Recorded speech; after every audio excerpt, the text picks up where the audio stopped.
წონის კლების მერე ხომ არ მოვიმატებ? კი, მაღალი ალბათობით მოიმატებ. იმიტომ რომ ადამიანების 95% ვინც წონას იკლებს, შემდეგ ისე ვიმატებს და ალბათ შენც ამ უმრავლესობის ნაწილი იქნება. რატომ ხდება ასე? იმიტომ რომ ადამიანი არაა შექმნილი დიეტისთვის. წარსულში ადამიანების უმრავლესობას საკვების დეფიციტი ჰქონდა და არა სიჭარბე და ორგანიზმი მოწყობილია ისე რომ მეტი ჭამოს და ცხიმები დააგროვოს. და რა უნდა ქნა რომ არ მოიმატო? თუ გინდა რომ არ მოიმატო, აიწონე ყოველ დღე.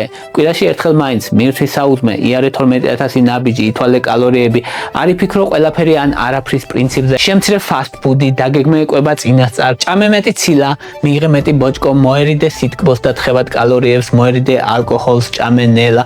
ეს ყველაფერი რთულია? კი, რთულია. ზუსტად ამიტომ ადამიანების მხოლოდ 5% შეუძლია ამის გაკეთება. და თუ გინდა რომ შენ შეძლო, რედიენტი დაგეხმარება. რედიენტი შეიცავს მწვანე ჩაის ექსტრაქტს და კოფეინს, რაც აჩქარებს მეტაბოლიზმს. ეს მნიშვნელოვანია?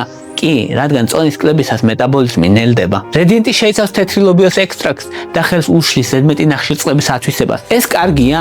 კი, რადგან ზედმეტი ნახშირწყლები გარდაიქმნება ცხიმებად სწორედ ღვიძლში. რედიენტი ამცირებს მადას, რადგან ხელს უწყობს ნაწლავებში ნაყროვანების ჰორმონების გამომუშავებას. და ეს რაში გჭირდება? ეს აუცილებელია, რადგან წონის კლებისას საჭმელი გეჩვენება უფრო გემრიელი და გიჭირს გაჩერდე. და მაინც რატომ რედიენტი? იმიტომ რომ რედიენტი შექმნილია ბუნებრივი და უსაფრთხო კომპონენტებით, რომელსაც კაცობრიობა ისედაც იყენებს 1000 წლეულებია. რედიენტი გაგიადვილებს წონის კლების დამღლელ და მოსაწყენ მოგზაურობას.